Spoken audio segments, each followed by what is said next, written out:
artiste peut faire le mangungu, qui ne chante pas, mais il va ngungousser à un point fort que pendant 5 ans, on croira qu'il est artiste. Parce que tu auras besoin de ton smartphone, tu auras un petit ordi, une carte son, un petit micro, un ami beatmaker et quelques personnes qui travaillent avec toi matin, midi et soir, qui postent. Mais ça peut matcher. J'aimerais préciser que présentement, nous sommes dans vos locaux, la Villa 203. Mais il y a quelques mois, je suis tombé sur une interview de Altesse WS Passy dans l'émission Oui est seul, qui disait que c'est difficile, quasiment même impossible d'ouvrir, par exemple, un gros local comme ça, parce que bon, je suis jamais arrivé en Europe, mais de ce que je vois dans des vidéos, je trouve que la Villa 203 a les normes des studios européens. Mais vous avez réussi là où les Passy ont, on va dire, échoué. Quel que soit le style, Zouglou, coupé décalé, Afro House, tout ce que tu veux, hein, mainstream, tout ça là, essaie d'écouter et tu vas voir, tu vas te dire, mais à quel niveau du son ils sont arrivés? Mais c'est pas le même niveau. Ne nous leurrons pas. Il y a encore du taf à faire. Acceptons que il y a encore du boulot à faire. Si on est capable de faire ce taf, tout le monde, chacun fait sa petite part. Je suis sûr, je te donnerai pas 5 ans ou même moins de 10 ans, tu verras que on peut être au niveau de nos frères du Nigeria. Aujourd'hui, on a mis Teddy Benzo et Maralba, je ne sais pas si vous avez vu, en confrontation. Les gens vont de « Ah, ça c'est Pointe-Noire, ça c'est Brazzaville. Teddy Benzo, c'est le meilleur rappeur. Maralba, il fait pas du rap parce qu'il chante au Lingala, il fait ça. » Est-ce que la rivalité, c'est bien pour la musique? La rivalité est bonne pour la musique lorsqu'elle est saine. La musique ne peut pas avancer sans une certaine rivalité, mais je parlerai plutôt d'émulation. Parce que même les districts, tout ça, tu vois, les districts, parce que dans le rap, ce qui a d'abord façonné le rap, au tout début, même si ça a perdu un tout petit peu cette essence-là, c'était d'abord l'ego trip, de dire je suis le plus beau, j'arrive devant vous, vous tombez, c'est moi qui m'habille bien, je te fixe dans les yeux, tu tombes, t'es rien toi, tout ça là et tout. Ça c'est de l'ego trip. Mais sauf que l'ego trip à la base, ce n'est qu'une narration cinématographique au fait. C'est un film que tu te mets. Au fait, tu narres un film, tu entraînes les gens dans un autre univers. Quelle joie immense de recevoir une icône de la musique congolaise. C'est un père pour moi. Et c'est aussi une star, Monsieur Ali Mouladi. Salutations, mon père.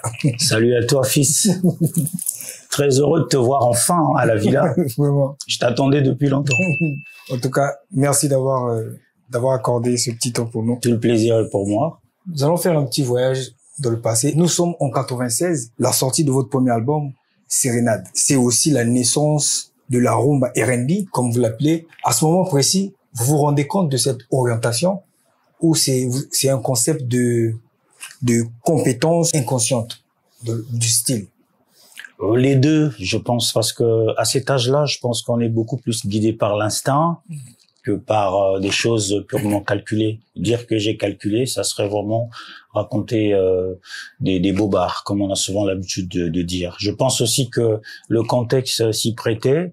On arrive dans les années 80, on avait 14 ans, 15 ans. Il y a eu un très grand bouleversement à partir de cette époque-là parce que c'était, ça a d'abord commencé par le rap, hein, donc le rap qui est apparu comme ça et qui a sémé mais un désordre artistique incroyable avec tout ce qui s'en suivait derrière, le breakdance, le smurf, les graffitis, au fait l'esprit hip-hop au fait, hein, parce que ça regroupe tout ça. Et nous, en tout cas à cette époque-là, après avoir été nourri au reggae de Bob Marley, qui était quasiment la musique prépondérante, lorsqu'il fallait parler des musiques d'ailleurs, à connotation africaine, c'était d'abord le reggae. Au fait, à l'époque, c'était Bob Marley. Après ça, on allait du côté des Américains pour écouter James Brown et puis tous les tubes de disco, de funk à l'époque. Et là, le rap arrive. Et à partir de ce moment, eh bien, on se retrouve. On se retrouve véritablement dans ce côté un peu débrouillard où les gens partaient absolument de rien et puis arrivaient à faire des choses. Et je pense que c'est plutôt beaucoup plus le contexte. En tout cas, le contexte était favorable pour penser véritablement à faire autre chose. J'ai pu comprendre que tout part d'une promesse de votre grande sœur, en tout cas père son âme. Elle est une fois tombée sur sous vos enregistrements? Oui, tout à fait. Parce que lorsque je suis parti à Libreville, nous étions en 92. Il y avait quand même quelques situations un peu troublantes au pays. Et eux, ils ont décidé qu'il valait mieux que j'aille au Gabon pour aller faire mon bac, puisque j'étais en classe de première au lycée 1er mai. Et à partir de ce moment-là, j'avais gardé quand même des cassettes où j'ai chanté sur les faces B des disques vinyles. C'était comme ça que ça avait commencé. C'est pour ça que j'ai toujours parlé d'un parcours atypique. Où, en ce qui me concerne, je suis pas parti dans les orchestres, ce qu'on avait l'habitude d'appeler avant les orchestres Manzanza. J'avais pas le temps plus de le faire puisque j'étais à l'école. Mais par contre, solitairement et surtout avec des amis DJ, hein, je lance comme ça un petit coup d'œil, un grand coup d'œil à Papi Soul à l'époque, DJ Putuan qui se trouve actuellement à New York, et même encore notre ami de la même époque, puisque on s'amusait un peu. Lui, de son côté, il faisait du toast, un peu de raga en monokutuba, en bakuni. Moi, pendant ce temps, eh bien, je chantais, j'essayais d'imiter à la perfection les chansons originales des Américains. Et ça donnait franchement une vibe, puisque on faisait même danser le public dans les boîtes de nuit, et c'était l'époque de Frontel Cosmos, donc du Bureau Night Club. C'était d'abord le Colibri, après c'est le Bureau Night Club. C'était un peu l'époque, l'âge béni des grands DJ de l'époque, les DJ, les défunts Mobit, les DJ Tech One. Voilà, donc on a un peu baigné, voilà quoi, dans tout ça. Et lorsque j'arrive à Libreville, ma sœur écoute ça, elle me dit, mais attends, toi, tu sais ça, c'est toi, ça? Moi, je dis, oui, c'est moi. Elle me dit, mais attends, c'est super, ça. Après, moi, je lui fais comprendre que bon, ça, c'est juste des interprétations que je fais, mais j'ai aussi mes propres chansons. Et là, elle me demande de les faire en a cappella. Je me rappelle bien que le premier titre que j'ai chanté devant elle, c'était Mama. C'était Ponayo Mama. À l'époque. Et à partir de ce moment, elle me dit, bon, écoute, on va faire un deal avec toi. Dès que tu as ton bac, si vraiment tu as ton bac, eh bien, y a pas de problème, je t'enregistre. Donc, c'est parti de là, au fait. Donc, je suis allé à l'école, j'ai vraiment bûché parce que bon, je me disais, bon, ça, c'est une occasion à ne pas rater. Et après, une fois que j'ai eu mon bac, c'est à partir de ce moment que, alors, j'ai aussi eu l'inscription pour la France. Et à partir de ce moment, bon, elle m'a dit, bah, écoute, bon, puisque tu pars, eh bien, sur place là-bas, tu chercheras un studio et puis bon, tu pourras enregistrer. Et c'est de là où tout a commencé.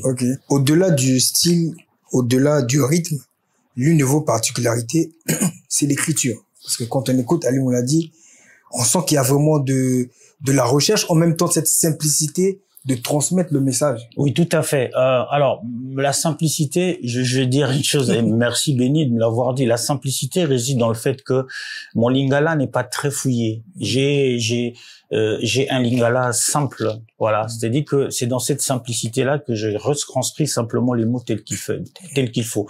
J'ai pas aussi cherché à le faire un peu trop académique, voilà, parce que je préfère le laisser aux amis de la rumba ou bien qui restent dans la lignée de nos anciens comme les Franco, voilà, que les taboulés qui avaient vraiment des métaphores, ils avaient des choses là-dessus. Mais j'ai toujours écrit mon lingala comme si j'étais encore à l'époque presque de sérénade, même parfois avec des petites fautes que je laisse volontairement, juste pour me dire que bon, je veux que ça soit compris de tous, parce que de toute façon cette langue, elle a quelque chose que les autres langues n'ont pas. Elle a du charme, mais un charme incroyable. Donc du coup, on n'a pas besoin de faire grand chose par rapport à ça. Est-ce que très tôt vous vous êtes dit que la musique, ça sera vraiment mon gagne-pain? Parce que ici, il faut souligner, dans la famille, vous n'êtes pas le seul musicien. Ouais, loin de là. Loin de là, parce que Fofana Mouladi, mon frère aîné, de loin, a aussi posé sa légende au pays. Et ça, je le dis sans fausse modestie. Il fait partie aussi de ceux qui, dans le cas de notre rumba typique, a apporté en tout cas quelque chose d'énorme. On est encore donc en début des années 90 lorsqu'il vient avec son album Vue du prochain. C'est un peu ces jeunes-là avec les Shiden de Mbuta, les Rafa Bunzeki qui ont, en fait, c'est vraiment la deuxième vague qui a transformé la rumba pour qu'elle se rapproche un peu plus de nos frères de l'autre côté. Puisque bon, notre musique à l'époque, c'était encore une rumba très très tradie, pas vraiment tournée vers les jeunes. Mais je pense que ce sont les Fofana, les Rafa et consorts qui ont ouvert la voie à Extra Musica et puis les autres qui sont arrivés. À cette époque-là, j'étais vraiment parfait étudiant. C'est-à-dire que j'ai continué à aller à l'école même pendant que j'étais encore en train de faire la promotion de l'album Sérénade et d'avancer pendant longtemps. Je continue toujours plus, parce qu'il y avait aussi un problème, c'est que la famille me disait, quand est-ce que tu repars à l'école? Ok, c'est bon, ton album a marché, y a pas de problème, allez, va à l'école. Tu vois, à cette époque-là, j'étais inscrit à l'école des ingénieurs de Compiègne. J'étais encore en train de préparer mes examens lorsque j'arrive ici en été, juste pour les vacances, et l'album explose. Et là, après, voilà, que j'ai commencé à dire, bon, ouais, je vais aller demain. Donc, c'est arrivé, je pense, par la force des choses. Mais ce qui est quand même bien béni, et ça, je l'ai toujours dit, et c'est peut-être aussi le seul conseil que je peux aussi donner parfois dans l'approche artistique. Il faut toujours prendre les choses avec beaucoup de légèreté. Travailler consciemment, foncer, mais considérer que l'art, c'est avant tout comme un jeu. C'est-à-dire qu'un grand footballeur du monde, que ce soit Mbappé, tout ça là, je pense qu'ils te diront d'abord qu'ils prennent d'abord du plaisir. Avant de parler d'argent ou bien de quoi que ce soit, ils prennent d'abord du plaisir à le faire. Et le fait de prendre ce plaisir-là fait que tout ce qui peut arriver en cours de route, et Dieu seul sait qu'il y a tellement de problèmes en cours de route, quoi. Dieu seul sait. Donc, tu seras toujours content, d'avoir pris les choses avec beaucoup de légèreté. Mais si tu te dis, ok, très bien, je ne fais que ça, il y aura que ça, je ne ferai que ça et tout, ben il risque d'y avoir beaucoup de déceptions. Exactement. Ça, en tout cas, merci pour le conseil. J'espère que les gens, ils ont suivi. Quand on parle d'Ali Mouladi, c'est pas seulement dans le passé. On parle dans le présent et on va continuer à parler dans le futur. Par là, je veux dire, récemment, vous nous avez sorti Éphéméride. Éphéméride, qui est un très bon son. D'ailleurs, moi, je le trouve, c'est comme une continuité de Sérénade dans le storytelling, dans l'interprétation, parce que dans Sérénade, on trouve un monsieur qui a un passé très compliqué avec la gente féminine et qui décide de se lancer, de se concentrer sur une personne qu'il a trouvée. Et finalement, ils se mettent ensemble. Tout à fait. Je pars toujours de ces simplicités-là parce que l'amour, en fait, c'est avant tout quelque chose de tout simple. On se rencontre aujourd'hui, on s'aime, on reste ensemble, on s'aime plus, on se sépare. Après, il y a tout un tas de situations qui viennent comme ça, qu'on arrange ou pas. Ça peut être dramatique, ça peut virer au drame, ça peut virer à l'amour véritable. Et souvent, c'est vrai en plus que à chaque fois que je me mets à écrire une chanson, je me pose la question en me disant qu'est-ce que je vais apporter en fait l'autre volet, l'autre épisode de telle chanson. Effectivement, Éphéméride n'est que l'autre épisode de Sérénade. Ça, je suis tout à fait d'accord. Et même Petit Cœur avant. En fait, je rentre simplement dans le cœur des pensées des personnes, parce que beaucoup de gens ne comprenaient pas trop le sens du mot éphéméride. Ils se disaient, mais qu'est-ce qu'éphéméride? J'ai dit, mais c'est simple, ça c'est un mot qui se trouve partout. Nous, lorsqu'on grandissait, on avait une espèce de carnet avec des feuilles volatiles qu'on pouvait arracher avec un petit bout de métal qui était en forme de cône comme ça, et c'était des dates qui étaient marquées tout le long de la journée, et tu pouvais marquer, voilà, tu veux dire, bon, demain je vais faire ça, tu regardes la date, tu écris. En fait, c'est ça. Et après, on te donnait, par exemple, la météo du jour. On te disait que il va faire froid, je sais pas, à la télé, on disait. En fait, c'est ça, au fait. Donc, dans les cœurs, dans l'amour, au fait, chacun est simplement l'éphéméride de l'autre. C'est-à-dire que dès qu'on se lève le matin, chacun des amoureux devient le dépositaire des émotions de l'autre. Il suffit juste qu'il aille dans le mauvais sens pour que l'autre le suive parfois et que la journée soit gâchée. Donc, il était nécessaire de montrer que émotionnellement, deux personnes qui s'aiment, ce qui est difficile, c'est qu'ils deviennent liés à un tel point que s'il y a un mauvais fusible, eh bien, ce fusible grille l'autre. Donc, du coup, l'autre devient l'éphéméride de l'autre. Voilà. Et l'autre, parfois, peut même entraîner aussi, peut même encore aller, mais dans des situations compliquées. Donc, voilà. En fait, j'ai juste voulu montrer que, étant lié de ce côté-là, il vaut mieux souhaiter que ça soit un seul météo journalier, ça veut dire l'amour. le soir l'amour, après-midi l'amour, mais bon, c'est une autre histoire ça. Et ce qu'il faut préciser, c'est que aujourd'hui, Éphéméride a plus de 500 000 vues. Une très belle réalisation de Ivago. Ivago Miumom, voilà, qu'on salue en tout cas, mon petit, toujours en train de bûcher fort avec nous. C'est une petite aventure qui se poursuit. C'est une petite équipe qui s'est formée. Et effectivement, les premières réalisations dont tu as aussi participé, je le signale, et merci encore une fois en passant. C'est ça aussi le but. Le but, c'est l'union fait la force. Et puis bon, pourquoi pas nous entre nous. Non, Éphéméride, je vais insister sur Éphéméride parce qu'en fait, il y a aussi la mode. En fait, on a pour les amoureux de la mode, on va appeler ça le outfit était au rendez-vous. On a senti qu'il y a une fraîcheur aussi au niveau de l'image du personnage. Vous faites très attention à ça? Ouais, pour ceux qui m'ont connu, pour ceux qui ont suivi, je pense qu'ils sont nombreux, ils ont remarqué que entre 2015 et 2020, j'avais énormément pris du poids.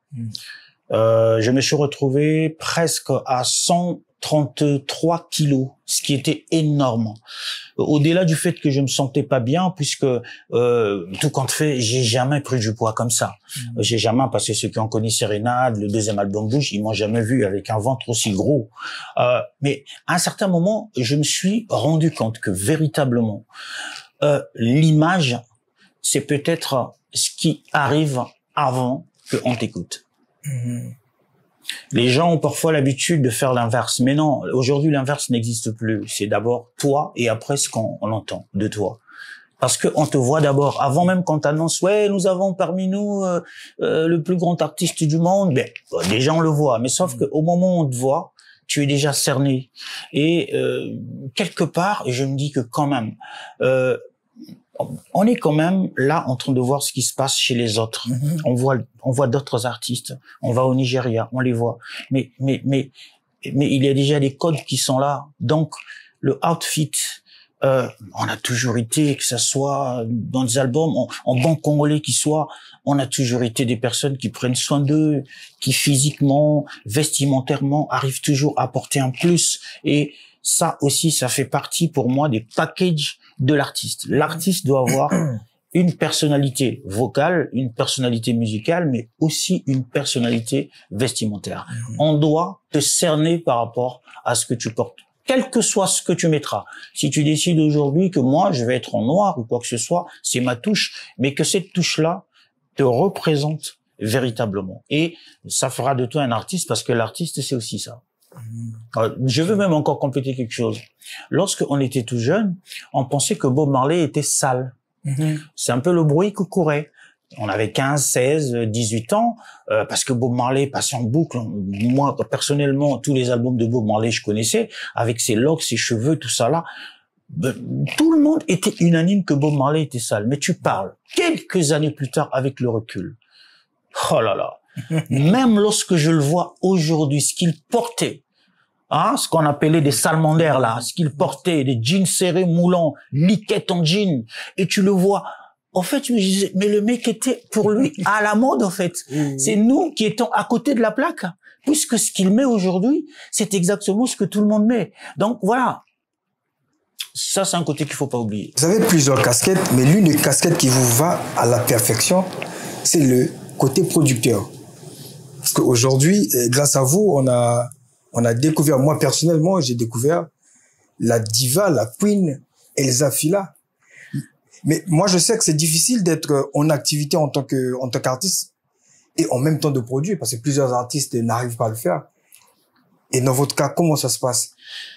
Je fais simplement la part des choses, Benny.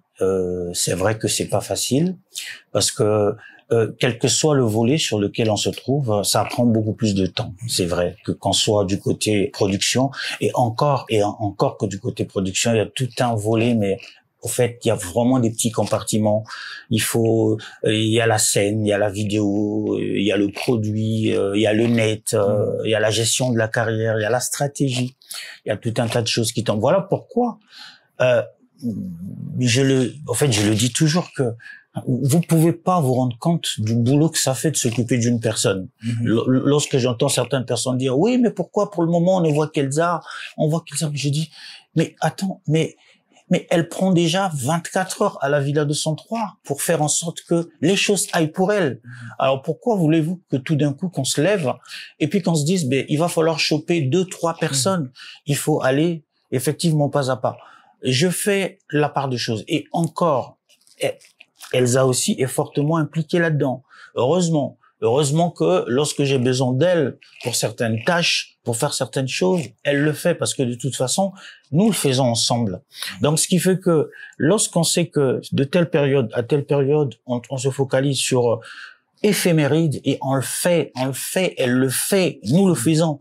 Et lorsqu'on se dit que bon, le dernier clip qui est sorti la gang est arrivée, bon, alors maintenant c'est parti pour faire ça, on le fait. Donc, on essaie de créer des compartiments pour qu'il y ait de l'espace entre tous les compartiments pour qu'on puisse marcher à l'aise là-dessus. Tu vois, aujourd'hui, celui-là, je tourne avec toi. Elle sait que je tourne avec toi. Si demain, il se passe quelque chose, on prépare ça.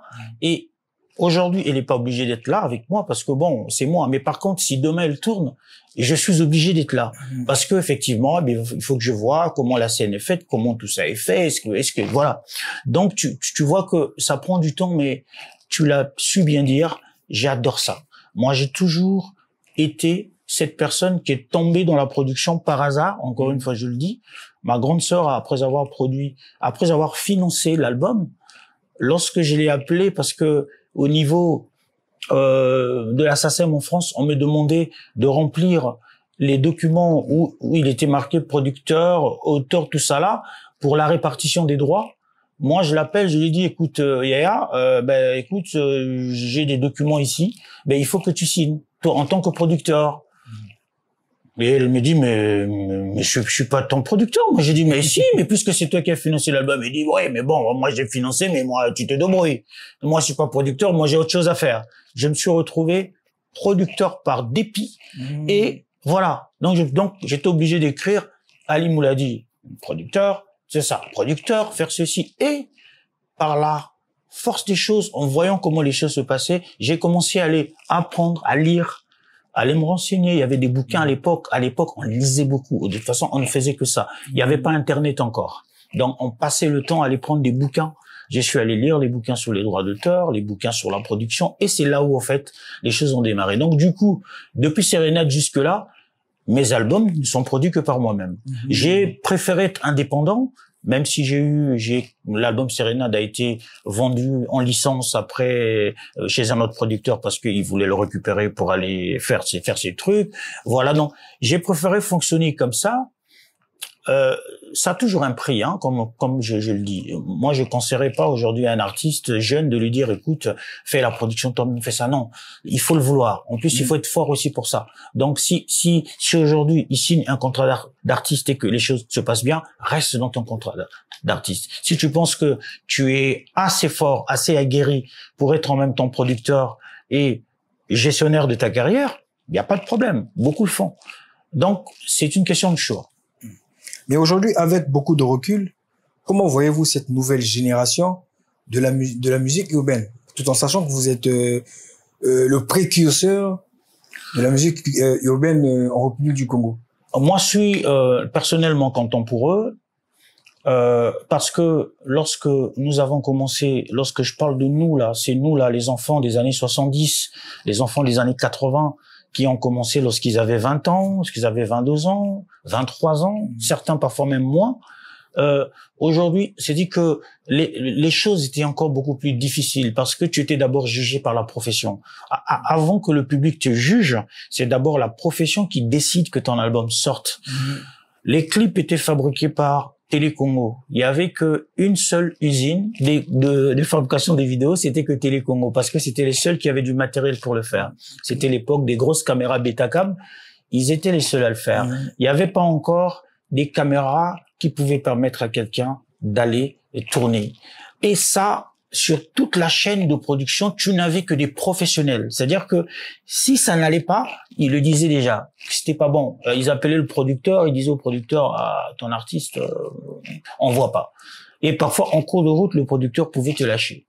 Parce que leur oreille était assez stricte au niveau de ça. Et c'est ça qui fait que tous ceux qui traversaient ces verrous-là, ils étaient déjà aguerris. Franchement, on savait que ça va marcher pour eux. Après, bon, ça peut durer ou pas, mais on savait déjà que ça pouvait marcher. Aujourd'hui, lorsque je dis que je suis content pour eux, mais aujourd'hui, même un artiste qui n'est pas artiste peut être artiste. Même un artiste qui se dit artiste peut être artiste et puis peut le devenir. Même un artiste peut faire le mangungu, qui ne chante pas, mais il va ngungousser à un point fort que pendant 5 ans, on croira qu'il est artiste. Parce que tu auras besoin de ton smartphone, tu auras un petit ordi, une carte son, un petit micro, un ami beatmaker et quelques personnes qui travaillent avec toi matin, midi et soir, qui postent. Mais ça peut matcher. Ah oui, Benny, ça c'est un avantage indéniable. Ça peut forcément matcher. Voilà pourquoi une bonne partie des jeunes sont dans cette illusion, mais parfois c'est une illusion destructrice parce que beaucoup pensent que c'est des artistes, mais finalement ils ne le sont pas. Parce que à force d'entendre les amis te caresser dans le sens du poil, mais tu vas plus à l'école. Tu vois, ils sont nombreux qui partent plus à l'école, qui passent le temps dans des groupements, mais au bout d'un moment, 1 an plus tard, la flamme l'a passé, eh bien, on se retrouve démunis, quoi. C'est peut-être ce côté qui est un tout petit peu malheureux, mais à côté de ça, il y a des artistes talentueux qui ont vraiment du courage et qui essaient de faire avancer les choses. Mais reconnaissons-le, ils sont pas nombreux, hein. Reconnaissons-le quand même. Soyons un peu plus, il faut pas qu'on soit toujours un peu dans la flagornerie, toujours dans la flatterie, hein. Toujours cet adage qui dit, beaucoup d'appelés, peu de lus, cet adage est toujours valable. Beaucoup d'appelés, peu de lus. Et le peu là d'élus là, on les voit tous les jours, on les voit, et puis on les connaît. Mais il y a toute une marmaille qui s'accrochent, qui font du bruit, qui sont totalement nuisibles à la profession. Eh bien, c'est ceux-là, eh bien, qui parfois biaisent un tout petit peu les choses de la musique. Mais en tout cas, chapeau pour ceux qui foncent aujourd'hui. Je peux tous les citer, ils se reconnaîtront, ils sont nombreux. Mais à chaque fois que je regarde, je me dis, ouais, ce travail a quand même payé de faire en sorte qu'il y ait une génération qui est allée faire autre chose, mais ils sont chez eux, voilà. Ils valorisent toujours les langues, hein, parce que c'est ça. Ils valorisent aujourd'hui le rap en lingala existe maintenant, hein, chose qui était quasiment encore pas du tout à notre époque. C'était rap français ou rien. Mais aujourd'hui, eh bien, tu vas à Brazza, à Pointe-Noire, en Caï, partout, quelle que soit la ville, tu trouveras toujours des petits rappeurs, soit c'est en monokutuba, soit sans lingala. Et moi, je vois ça, je me dis, super. Maintenant, en parlant de Mangungu, je vais essayer d'ouvrir une petite parenthèse parce que dans la musique, que ce soit la musique urbaine ou la rumba, on est passé de ça à ça en termes d'écriture. Et moi, je vous vois loin de la feuilleterie, mais je vous vois bien dans une casquette de ghostwriter. Mais on va dire, c'est des étiquettes. Chez nous, ça passe pas. On se dit, ah, si je vais, c'est Monsieur Ali Mouladi, s'il écrit pour moi, est-ce que ça sera mal vu? C'est une très bonne question que tu poses, Benny. Tu vois, c'est une question de mindset. Ah, j'entends parfois des gens qui utilisent ce genre de mots-là. Hein, tu entends là, oh non, Zalana boule, mindset. On peut dire que chez nous, en lingala, on dit boule. C'est une question. En plus, il faut que je te dise une chose. La musique fonctionne d'une façon, mais qui n'est pas la même dans des territoires où les choses sont véritablement structurées et par opposition, surtout en Afrique francophone, beaucoup plus, parce que bon, chez les anglophones, les choses semblent un tout petit peu correctes, mais tu arrives au niveau de l'Afrique francophone, les choses sont différentes. C'est-à-dire, tel on vit, tel on se comporte, tel que nous établissons nos rapports interpersonnels, c'est comme ça que nous faisons la musique. C'est-à-dire, tant que je ne vais pas enregistrer dans le petit studio de mon pote là-bas, je n'irai jamais sur le copain qui est à côté, même si on te dit que il vient de sortir le dernier hit. Mais le copain te dira, ah non, tu pars pas là-bas, hein. Ah, tu fais pas. La deuxième chose, et ça, je tiens à le rappeler, Benny, on est chanteur, on est writer, songwriter, on est arrangeur, on peut l'être dans tout, mais on n'est pas obligé d'être auteur, compositeur, interprète. Ça, à Kinshasa, et moi je le dis ici, je vais pas citer le nom des artistes, mais ceux qui savent, ils comprennent. Il y a plein de chansons que vous dansez ici, auprès des artistes que vous aimez, même celui qui est le plus adulé aujourd'hui. Il n'écrit même pas la moitié de ses chansons. Tout le monde le sait. Il n'écrit même pas. Premièrement, il n'a pas le temps. Premièrement, il n'a pas le temps. Deuxièmement, il préfère aller voir le vrai songwriter, celui-là qui a une plume en or. C'est-à-dire que il s'assoit, il prend un stylo, en 4 minutes, il vient te donner le refrain, mais terrible. C'est-à-dire que qui sera le hit de ces 10 dernières années. Ils savent comment est-ce que ça se passe.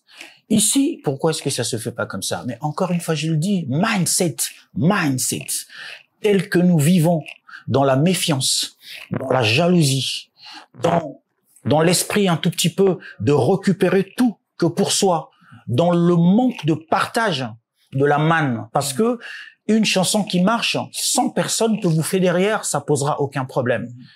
Et aussi dans la méconnaissance du travail, parce que comment un artiste qui chante peut penser que lui, il peut être bon songwriter? Mais c'est faux.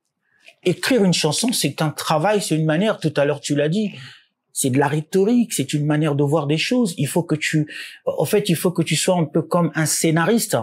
En même temps que tu écris, mais tu as un film qui défile dans ta tête. Après, il faut reproduire ce film-là en mots. C'est comme celui qui écrit un film. Ça commence par les mots, maintenant il doit les reproduire, il doit les ressortir en images. Mais c'est tout un travail d'écriture qui se passe là. Si tu écris en français, il y a des règles de la poésie, il faut que tu sois capable d'aller lire, aller connaître un peu des écrivains, les poètes, comment est-ce qu'ils écrivaient. Il y a des formules qui datent de 100 ans, mais tout le monde continue toujours à les employer. Mais comment le faire? Donc, c'est un travail à part entière. Si les gens... Mais le pire encore, c'est notre rumba.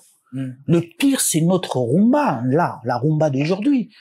Mais il y a une pauvreté textuelle que tu ne peux pas imaginer. Nos anciens, les Théo Blaise, les Pamelo, mais écoute leurs chansons, écoute seulement, laisse la musique, prends seulement le texte, lis le texte, mais tu vas être là, tu vas dire, mais comment il a fait? Écoute un peu les chansons. Moi, je le dis, mais c'est d'une pauvreté. Les mêmes mots, hein, et les mêmes proverbe, je sais pas, liké pas sous caca, oui, je sais pas, tout ça là, je sais pas, c'est toujours pareil, ceux qui m'otoko, ils n'en étaient, je sais pas, c'est toujours pareil. Alors que, il y a 30 ans, 20 ans aujourd'hui, on se retrouve face à des situations que les jeunes qui font le rap, aujourd'hui, ils le reportent à travers leurs tests. Mais il y en a qui sont, mais qui ont une plume. Mais encore une fois, mais il y a certains qui ne font que du copier-coller. Donc, que chacun fasse son taf. Celui qui est capable d'écrire, qu'il écrive ses chansons et qu'il donne aux autres. La gloire lui reviendra aussi parce que si c'est lui qui dit, moi je garde mes droits en tant que songwriter, mentionnez-moi, créditez-moi dans ce que vous faites, écrivez que le texte a été écrit par moi, comme le font les Américains, on le connaîtra comme étant un songwriter. Celui qui est bon rappeur, qu'il ne pense pas qu'il est aussi bon écrivain du rap, bon auteur, parce que c'est deux choses différentes. Céline Dion n'a jamais écrit une chanson de sa vie, Whitney Houston n'a jamais écrit une chanson de sa vie, Johnny Hallyday n'a jamais écrit une chanson de sa vie. La plupart des chansons de Papa Wemba, c'est les gens qui écrivaient pour lui. Mais est-ce que ça l'a empêché de faire carrière? Ça l'a pas empêché de faire carrière. Donc, c'est une manière de voir les choses que nous devons repenser et pour le bonheur de tous. Encore une fois, c'est une très bonne question. Si ça se fait pas, les choses ne vont pas avancer du côté qualitatif. Il y aura plus forcément cette qualité que on retrouvait à l'époque dans les années 70, 80, mais où tu écoutes même une chanson aujourd'hui, tu te dis, mais comment ils ont fait? Voilà. Donc, et puis même, allez-y voir ceux qui écrivent aussi. Il y a des personnes aujourd'hui qui ont la plume, qui sont écrivains. Mais ayez le courage d'aller voir ces gens. Demande-lui de t'écrire une chanson. Mais tu seras étonné de voir à quel point il est capable de te donner peut-être un futur tube. Et puis bon, moi je suis là. Toi, tu sais que j'ai écrit Sérénade. Tu sais que j'ai écrit Éphéméride, j'ai écrit Poneo Maman, j'ai écrit tout un tas de choses. Et Motema, qu'est-ce qui peut faire aujourd'hui que que si toi tu m'approches et que tu me dis, vieux père, mon ami, mon frère, mon père, je veux que tu me fasses un titre. Voici dans quel style, dans quel registre j'ai envie d'aller. Moi, j'ai 40, 50, 60 chansons encore là en boîte. Je peux déjà regarder dans les chansons qui sont là, te dire, bon voilà, je te propose 2, 3, choisis celle que tu veux. Mais ce n'est que comme ça que nous sommes capables de faire pousser les choses. Maintenant, si c'est chacun pour soi, je suis désolé, et je l'avais posé une fois en disant que, est-ce que aujourd'hui, malgré qu'on passe le temps d'aller enregistrer dans des petits studios, où vous payez 10 000 francs la journée, non, le titre, où vous payez 5 000 francs le mastering, ce que vous appelez mastering, dites-moi où est-ce que ces titres sont joués, à part au pays. Mais la réalité, elle est là. Où est-ce que ces titres, on joue beaucoup plus les titres des Ivoiriens ici et des Nigériens ici que eux qui jouent nos titres en Côte d'Ivoire et au Nigeria. D'abord, pourquoi? La qualité. Écoute une production ivoirienne, quel que soit le style, Zouglou, coupé décalé, Afro House, tout ce que tu veux, hein, mainstream, tout ça là, essaie d'écouter et tu vas voir, tu vas te dire, mais à quel niveau du son ils sont arrivés? Mais c'est pas le même niveau. Ne nous leurrons pas. Il y a encore du taf à faire. Acceptons que il y a encore du boulot à faire. Si on est capable de faire ce taf, tout le monde, chacun fait sa petite part. Je suis sûr, je te donnerai pas 5 ans ou même moins de 10 ans, tu verras que on peut être au niveau de nos frères du Nigeria. Mais tant que chacun sera dans sa petite boîte à sardines et puis il dira que moi je veux faire ça, bon, il aura peut-être sa petite gloire dans le quartier, chez les amis, mais bon, ça s'arrêtera. Mais aujourd'hui, on peut dire que vous êtes ouvert pour des collaborations. Ça veut dire que je vois par exemple un jeune comme Zouko Yadeblé, par exemple faire un feat avec Monsieur Ali Mouladi. On a ce problème de génération. Ça veut dire voir par exemple une icône faire un feat et un featuring avec des nouveaux venus. Par exemple, voir un Diesel Goutti, Tizan Mario, feat par exemple Monsieur Ali Mouladi. Est-ce que c'est possible? C'est largement ultra possible. Maintenant, je veux te poser toujours la situation parce que je parle toujours sur des données qui sont là, visibles et palpables. À quel moment ces garçons, ils ont pris leur téléphone en disant, vieux père, que ça soit moi ou une autre personne, que je vais travailler avec toi, comme le font les autres? À aucun moment. Par méconnaissance, par un orgueil un tout petit peu mal placé. C'est-à-dire que tu n'as pas fait la moitié de ton parcours, mais quand même tu penses que c'est à toi de choisir à un certain moment. Mais alors que tu dois aller utile, tu dois travailler utile, tu dois avancer utile, stratégiquement.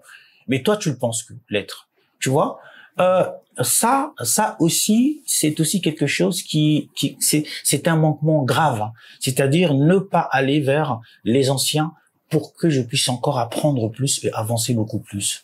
Ça, c'est un manquement. Autant j'ai vraiment congratulé tout un tas de choses que les jeunes font, autant je peux aussi dire les manquements sont là. C'est aussi ces petits esprits un peu de suffisance. À son niveau, il pense que il est arrivé et que j'ai pas forcément besoin de faire ça. Mais non. L'artistique, c'est pas comme ça. L'artistique, c'est d'aller stratégiquement et en sachant que une fois que je pars là, c'est une intelligence que je veux prendre. C'est un public qui va en plus me connaître. C'est son public qui va me connaître et ça fait partie de mon background artistique. Ça fait partie de mon package. J'étais avec le vieux père Ali Mouladi, j'étais avec un tel, je suis allé chanter avec un tel, j'ai fait ceci avec un tel. Mais ça, c'est plutôt leur esprit qui va les inciter à dire maintenant, il faut que je sorte de ma zone de confort et que j'aille voir que ce soit moi ou une autre personne, mais qui est capable de m'apporter. Parce que les artistes aujourd'hui, qui ont l'âge de leur père, qui ont l'âge de leur grand frère, mais ces artistes sont encore là. Donc, à eux d'aller profiter et d'aller puiser là-dessus, que de rester toujours avec une certaine étroitesse d'esprit. Mais ils doivent se dire que tout est bon à prendre pour que je puisse élargir ma fanbase, mon package artistique. Les feats, il y en a combien qui se font? Ça se fait toujours par petite affinité. C'est toujours un tel se trouve dans tel groupe, ce n'est qu'avec lui. Mais il n'y a jamais eu des feats transversales. Il n'y a jamais eu, paf, 2 grands groupes se retrouvent pour le faire. Il n'y en a jamais eu. Parce que bon, de l'autre groupe là-bas, non, eux, nous, on peut pas le faire. La musique, c'est pas la guerre. Ça, je le dis encore une fois. La musique n'a jamais été une guerre.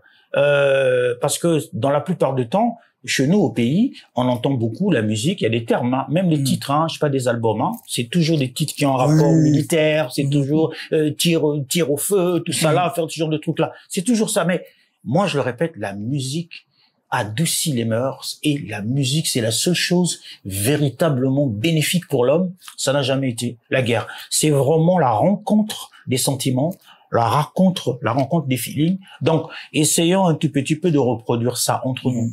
C'est tout. Maintenant, parlant de rivalité, de nos jours, on a cette nouvelle génération qui a du mal à accepter la rivalité. Est-ce que, à votre époque, il y avait aussi cette rivalité loyale?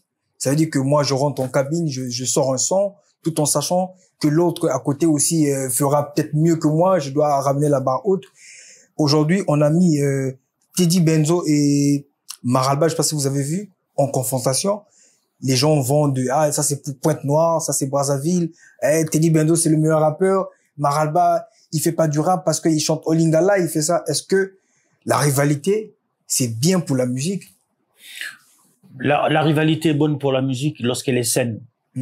La musique ne peut pas avancer sans une certaine rivalité, mais je parlerai plutôt d'émulation, parce que même les districts, tout ça, tu vois, les districts, parce que dans le rap, ce qui a d'abord façonné le rap au tout début, même si ça a perdu un tout petit peu cette essence-là, c'était d'abord l'ego trip, de dire je suis le plus beau, j'arrive devant vous, vous tombez, c'est moi qui m'habille bien, je te fixe dans les yeux, tu tombes, t'es rien toi, tout ça là et tout. Ça c'est de l'ego trip. Mais sauf que l'ego trip à la base, ce n'est qu'une narration cinématographique au fait. C'est un film que tu te mets. Au fait, tu narres un film, tu entraînes les gens dans un autre univers et les gens rêvent avec toi. Mais ça s'arrête que là. Mais par contre, rien que ce matin, j'ai suivi comme ça, en scrollant sur une page, et de voir que il y a un artiste qui se met à insulter la maman d'un autre artiste dans ce district. Je me dis non, ça c'est ça. Ça, ce sont des lignes rouges à ne pas dépasser. Prendre l'autre par le bas de la chemise ou bien de la culotte, ça n'a absolument aucun sens. Je pense que quelque part, quelles que soient les règles de confrontation, il y a des règles. Donc ça veut dire que une fois que tu as franchi ces règles-là, tu es éliminé et battu. Tu es éliminé et tu es battu. Parce que les ego trip, tu vois ce qu'on appelle des battles, tu vois que les gens font comme ça là. À l'époque, c'était tous les jours qu'on était confronté au battle. Parlons de la rumba. Nous sommes encore jeunes. Il y avait le système d'Enkelo, on appelait ça. L'Enkelo, où les gens s'affrontaient avec des habits. Dès qu'on sortait de l'école, on était en 5e, 4e, 3e. Toute la classe sortait parce que dès qu'il y avait un bruit qui sortait, qu'il y a un Kelo là-bas, eh bien, c'est deux jeunes qui venaient comme ça, qui s'affrontaient vestimentairement. Et dans la plupart du temps, il fallait parler Lari. Donc, même ceux qui ne parlaient pas Lari, tu es obligé d'aller apprendre le Lari pour faire le Kelo. Donc, ce qui fait que beaucoup ont appris le Lari que dans les histoires des Kelo. Il y avait certains qui prend, je sais pas, ça soit disant Weston, mais bon, qui n'en était pas une, mais bon, il déchire comme ça, avec des gilets, il dit je déchire, il prend de l'eau, il met. C'était que du spectacle, hein. Ça s'arrêtait que à ça. Et celui qui voulait maintenant se battre, toucher l'autre, commencer à brutaliser, éliminé. Celui qui commençait à insulter, à commencer à raconter des insultes, éliminé. Donc, dans toute règle, il faut rester fair play, il faut rester sportif. Maintenant, le seul message, au fait, que je peux, moi, lancer à tous ceux qui sont confrontés un tout petit peu dans cette chose où s'affrontent, c'est plutôt de ne pas créer un climat malsain qui va montrer à certains rappeurs faibles, à certains jeunes que pour y arriver, eh bien, il faut insulter. Et il faut passer le temps à raconter, parce que c'est plein d'insultes, hein, c'est que des insultes. Ça tire à balles réelles, hein. Ça tire en haut, ça tire en bas, ça tire sous la culotte, ça tire, tu vois, ce genre de trucs-là. Ils doivent véritablement se poser la question, bon, c'est utile pour qui? Est-ce que c'est utile pour leur image? Parce que ça peut aussi être assimilé à des personnes très très malpolies, hein, que voilà, que ils ne racontent en tout cas ça raconte que des insanités. Est-ce que ça c'est l'image qu'ils veulent vraiment dégager? La deuxième chose, à l'extérieur, est-ce que c'est la seule image de l'étranger, de l'Ivoirien, du Nigérien, du Camerounais qu'il va retenir des rappeurs congolais? Il va dire, mais là-bas, mais il passe que le temps à s'insulter. C'est un peu à ces questions-là qu'ils doivent véritablement répondre. Est-ce que le but pour eux, c'est qui est utile? Qu'est-ce qui restera dans l'histoire? Ce sont les diss tracks? Mais ou bien ce qui restera dans l'histoire, c'est plutôt les œuvres dont ils feront, mais qui vont sortir hors du pays, mais qui vont aller attaquer les autres dans leur pays, mais comme les Ivoiriens qui viennent chez eux tranquillement ici là en territoire conquis. Je pense que c'est à ces questions que chacun doit véritablement être confronté. Ok, super. En tout cas, merci. Maintenant, j'aimerais préciser qu'il y a quelques années, vous avez relooké le titre Maman. Et on voit l'icône africaine, Koffi Olomide, qui est en train aussi de relooker ces titres, de remettre au goût du jour. Mais quand on arrive à faire un titre qui vous colle à la peau comme Sérénade, on n'a pas une pression de le relooker. On se dit, ah, est-ce que le remix aura le goût qu'il faut? Est-ce qu'il faut que je laisse mon titre tranquille? Il y a déjà eu 2 tentatives et là je lance un petit coup d'œil à Ivago, dont on avait même tourné un clip à Paris. Mais après, quelques temps plus tard, les premiers juges de cette version-là, c'était mes sœurs. Mes sœurs ont regardé, ils ont dit, t'as pas intérêt à sortir ça. Si tu sors ça, on s'énerve. J'ai dit, mais qu'est-ce qui se passe? J'ai dit, tu sors pas ça, sinon on te tue. C'est resté dans les tiroirs. Bon, c'est une très bonne chose. Les œuvres, pour vivre, ils doivent se pérenniser dans le temps. Il doit y avoir des versions. Tu vas plutôt remarquer que la plupart des titres qui datent de 40, 50 ans, et ils ont été déclinés en différentes langues dans le monde. Ils ont été déclinés en différentes versions, en différentes styles de musique. Ça part de la techno, le rap, ça part de ça. Mais c'est ça, en fait, la vie d'un titre. Juste comme ça, je vais simplement t'informer que mon prochain clip, donc mon prochain single qui va arriver, j'ai rendu hommage à un artiste de ce pays où j'ai décidé que c'est bien que je lui rende hommage en chantant cette chanson. Au moins, ça restera pour la postérité. Au moins, avant qu'il crève, il saura que il y a au moins un artiste qui a pris ma version, mais qui en a fait quelque chose, mais d'assez original. Alors, ça va dans la même veine que la question que tu as posée. L'année prochaine, nous serons en 2026. Sérénade est sortie en 1996. En 2026, précisément, en été 2026, puisque je me rappelle bien de la date de sortie, pas de la date, mais du mois. Nous étions en juillet 1996. Sérénade aura 30 ans. Ce titre, ce classique de la musique congolaise aura 30 ans. Imagine le plaisir que j'ai, moi, personnellement, à me dire que 30 ans plus tard, je sors une chanson qui reste dans les âmes, dans les cœurs, dans les têtes de gens, et dont, en écoutant, mais on a l'impression que ça a été enregistré hier. C'est le bonheur d'un artiste, au fait. Moi, je me dis, j'ai trouvé mon bonheur. Parce que, comme dit Koffi Olomide, un artiste sans hit, eh bien, c'est un arbre sans feuilles, quoi. Ou voilà, qui bouge comme ça au gré du vent.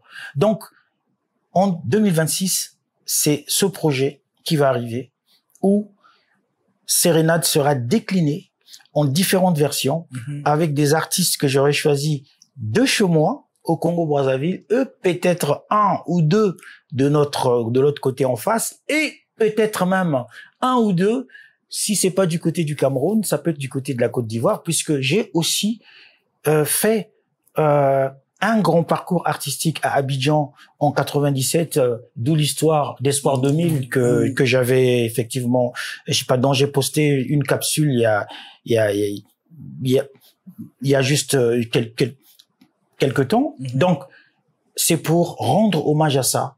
Sérénade 30 ans après. Donc, c'est ce projet qui arrive. Ce projet va arriver. Et peut-être même un autre titre de l'album, parce que je signale que dans l'album Sérénade, il y a eu l'un des premiers titres rap, À toi. Pour ceux qui ont l'album, ils le savent. Pour ceux qui ont l'album, hein, À toi, l'un des premiers titres rap. Le premier titre Raga, que que les gens dansaient dans les boîtes de nuit, dans les clubs, à tous les potes du monde. Mon nom c'est Black Ali. Aujourd'hui, je me mets à votre service pour vous injecter ce que j'appelle ma potion magique qui va vous entraîner dans un monde tellement magnifique, un monde qui est en marge de nos sociétés à risque, ou tout ça là. Oh, dédicace à tous les potes du monde, on dansait, tout ça là. Peut-être qu'il y aura des déclinaisons comme ça pour rendre hommage à ce grand projet qui a façonné l'artiste que je suis. Mais je suis d'accord. Prenez les chansons des autres, faites ça à votre manière, mettez ça à votre sauce, malaxez ça comme vous voulez. Vous allez voir que ça va être tellement super pour chaque artiste de voir que le travail que j'ai fait a inspiré un autre et cette autre personne-là a mis aussi sa touche. J'aimerais préciser que présentement nous sommes dans vos locaux, la Villa 203. Mais il y a quelques mois, je suis tombé sur une interview de Altesse S Passy dans l'émission Oui est seul, qui disait que c'est difficile, quasiment même impossible d'ouvrir par exemple un gros local comme ça, parce que bon, je suis jamais arrivé en Europe, mais de ce que je vois dans des vidéos, je trouve que la Villa 203 a les normes des studios européens. Mais vous avez réussi là où les Passy ont, on va dire, échoué de mettre on va dire quoi, quand quelqu'un décède, on dépose quelque chose là qu'on appelle l'héritage. L'héritage. Un héritage. Ah, Benny, c'est une question difficile, tu sais. C'est une question difficile. D'un côté, je peux comprendre ce qu'il dit. Les difficultés structurelles dont on parle parfois pas beaucoup, par pudeur, ou bien bon, pour ne pas paraître, voilà, comme une personne plaintive, que voilà, il se plaint plus, il dit toujours des choses, que ça va pas, que ça, il y a telle difficulté. Si ce n'est que ça, d'un côté, je peux lui donner raison, en disant que oui, dans le cadre européen où nous évoluons nous tous, parce que je signale que je suis à cheval entre les deux depuis déjà des années et des années, certains ont décidé de prendre que le meilleur des deux côtés, c'est-à-dire les embêtements d'ici, les galères d'ici, les incertitudes d'ici, les problèmes de courant d'ici. Non, c'est pas pour moi. Ici, je prends que ce qui est bien. Je viens en vacances, je viens voir la famille, je m'amuse avec des amis, je pars au village, après les photos, je check tout, allez, je rentre. Et de l'autre côté aussi, il arrive, c'est aussi pareil. Mais bon, là-bas aussi, il va se retrouver face au problème des impôts. Ah tiens, moi j'ai pas envie de monter quelque chose ici parce que bon, ça va être les impôts. Après, c'est le fils qui va me demander que derrière moi. Mais lorsque tu es face à ça, qu'est-ce que tu fais? Tu fais rien. Donc autant si tu dis que du côté de, je sais pas, du Congo, chez moi, il est impossible quasiment de monter quelque chose. Mais la réalité montre que parfois c'est pas vrai, puisque au-delà de moi, il y a des personnes qui ont pris le risque de monter des structures. Tu vas à Brazzaville, tu les trouves. C'est pas facile pour eux, mais toujours est-il que chaque jour, ils se battent. Lorsque nous avons décidé de poser la Villa 203 ici, et Elsa me disait toujours que je sais que t'aimes pas parfois lorsque les choses sont un tout petit peu compliquées et tout, mais enlève ça de ta tête. Tu n'es pas en France, tu es au Congo. Tu verras que chaque jour ne ressemblera jamais à une autre. Chaque jour, elle est unique, mais tu verras que il y aura un sens à ta vie. Elle a raison. Cette structure a donné un sens à ma vie d'artiste. Et je vais encore aller même plus loin. En paraphrasant un ex-chef d'État français, Sarkozy, aujourd'hui qui connaît différents problèmes, mais qui disait que si à mon âge, je ne peux pas avoir une Rolex qui coûte 15 000 euros, ou 20 000 ou 50 000 euros, mais à quel âge tu veux que j'ai une Rolex qui coûte ce prix? Ça fait rire, mais ça veut dire beaucoup de choses. Je vais paraphraser. Si aujourd'hui, à mon âge, nous sommes les enfants des années 70, nous avons 45, 50, 51, 52, 53, 54, 55 ans. Si, à cet âge-là, je n'ai pas quelque chose qui ressemble à la Villa 203, mais finalement, qu'est-ce que j'aurais fait de ma vie? C'est là la question que je pose, quoi. Qu'est-ce que j'aurais fait de ma vie? Rien. Quelle est la première représentation artistique qui va me définir, moi? Si on dit toujours Ali Mouladi, on peut donner toutes les dénominations qu'on veut, mais après on dira toujours patron de la Villa 203.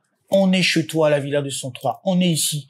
Cet endroit représente ce que j'ai été capable de faire de mieux au-delà des chansons, au-delà des albums, mais ce que j'ai essayé de faire de mieux artistiquement parlant. C'est-à-dire que il y a mon héritage artistique qui est là. Tu veux faire de la musique? Voici ce que je peux apporter. Tu veux faire de la vidéo? Voici ce que je peux apporter. Tu veux jouer? Dehors, il y a une scène là-bas. Va jouer. Quelque part, je me dis qu'un artiste, à un certain âge, ce sont plutôt les actions, les possessions artistiques, pas les voitures qu'il a. C'est pas les voitures qui doivent le définir. C'est pas, c'est pas le nombre de tenues qu'il a dans sa garde-robe, mais c'est plutôt quel est son outil de travail.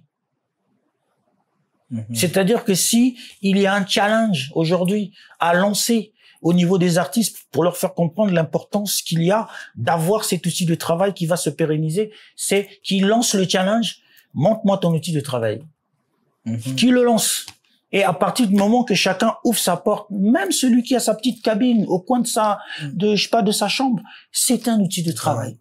Même celui qui a son ordinateur avec sa petite carte son, c'est un outil de travail. Donc, pour ma part, je me dis que c'est peut-être l'une des choses que j'ai aujourd'hui, dont je peux vraiment m'enorgueillir, c'est d'avoir mis en place une structure qui coordonne tout un tas de choses, d'où, et c'est notre devise, Villa 203, accélérateur des talents. Nous accélérons des talents. Nous conseillons.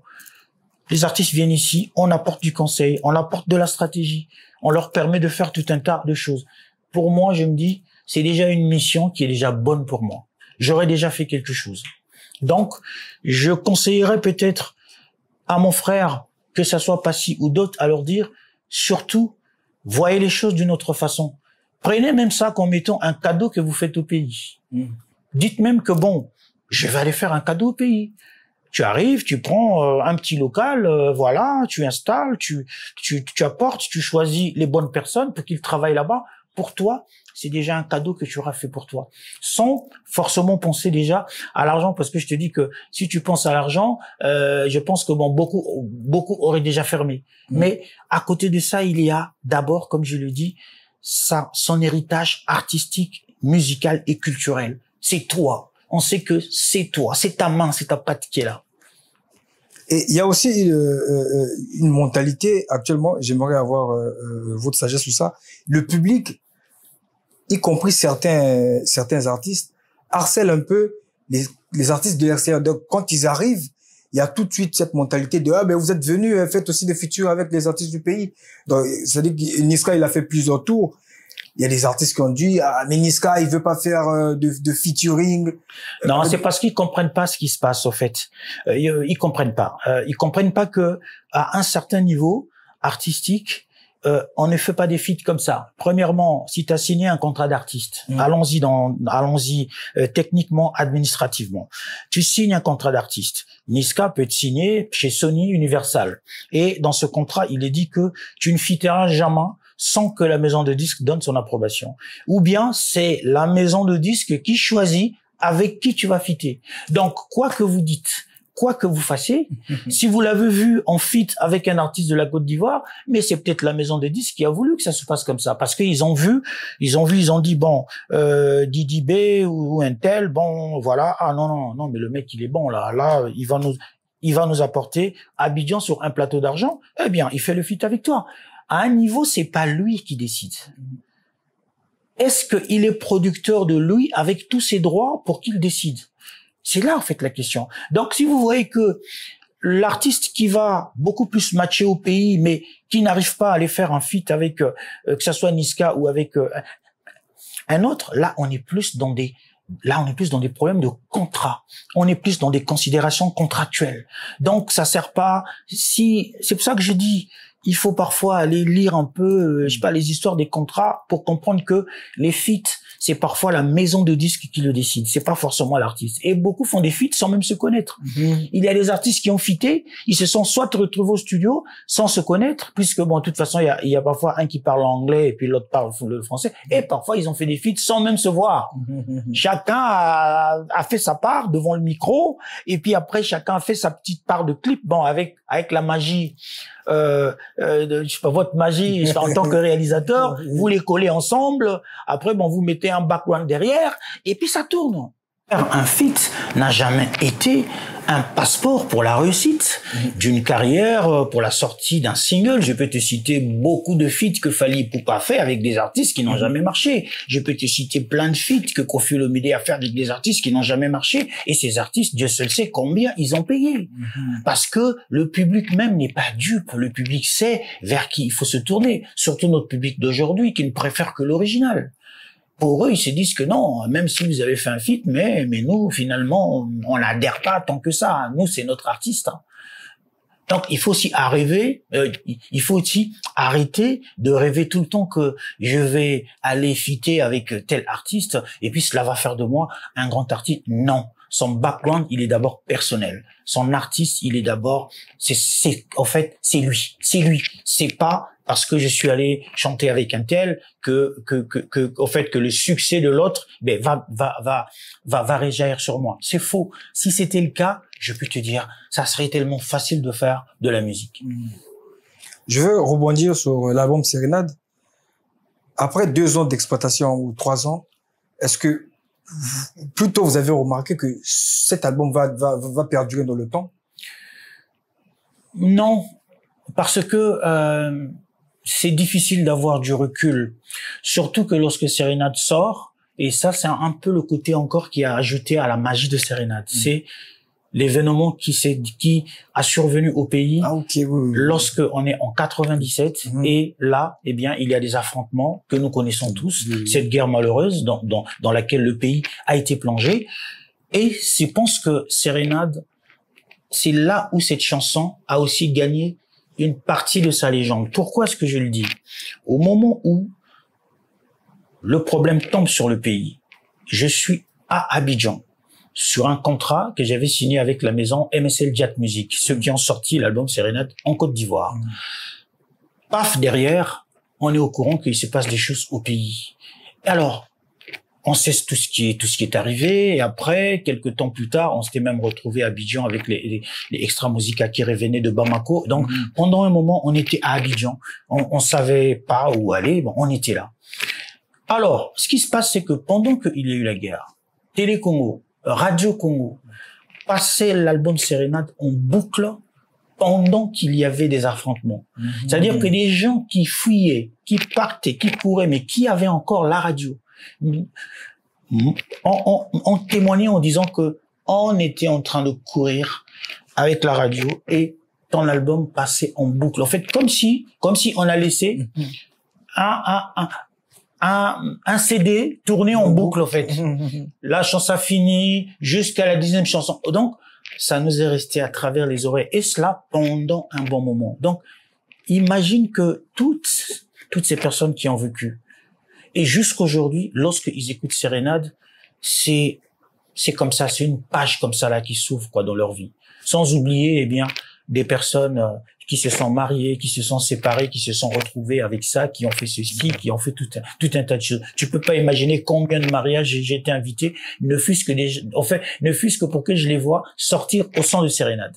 Tu vois. Donc, il est difficile d'avoir du recul sur un produit en disant ça va perdurer dans le temps. Sinon, encore une fois, ça serait facile. Un produit qui perdure dans le temps, il vous montre par le temps qu'il va perdurer. Il ne vous le montrera pas à l'instant, parce qu'un succès peut être comme ça, et après, retomber aussitôt. Mais lorsque le titre est rentré dans les cœurs des gens, eh bien, les années peuvent passer, ça restera toujours là. Et tout le plaisir est d'abord pour moi. En tout cas, merci de nous avoir accordé ce temps. Nous allons chuter. Mais quel est le dernier mot de la fin? Ben, merci à toi, Béni, et puis merci pour pour tes actions. Merci pour ta structure. Et surtout, bon vent sur tout ce que tu fais. Merci beaucoup.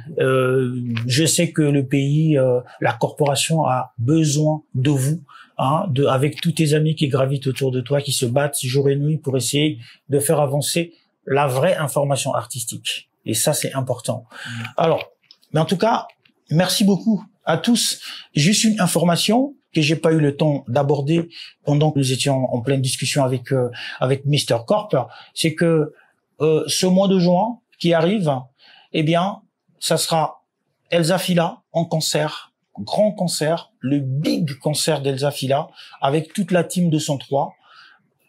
La date précise sera communiquée dans quelques jours là, dans très très peu de jours. Voilà, on est en train de mettre tout en place pour vous informer sur ce concert et j'espère vraiment que vous allez suivre tout ça et surtout que vous allez vous procurer vos tickets pour venir soutenir cette dame ô combien précieuse pour notre musique. Et surtout, merci d'avance pour toutes les actions que vous faites à notre niveau, les encouragements, tout ce que vous faites. J'en citerai en tout cas tellement beaucoup de choses et continuez toujours à nous porter et que le bien soit toujours avec vous.